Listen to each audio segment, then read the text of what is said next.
Hello guys, ito update sa ating ampalaya. First, 4 days old pa lang po siya from transplanting.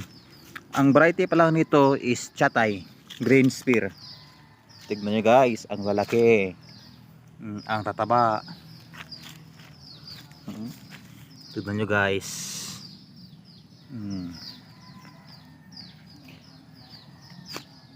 Sa next video natin guys, ituturo ko sa inyo guys paano ang tamang combination ng nutrition sa tanim na ampalaya natin, ang tamang fertilization, what I mean, tuturuan ko kaya guys based on my experience yun guys. Ito guys, oh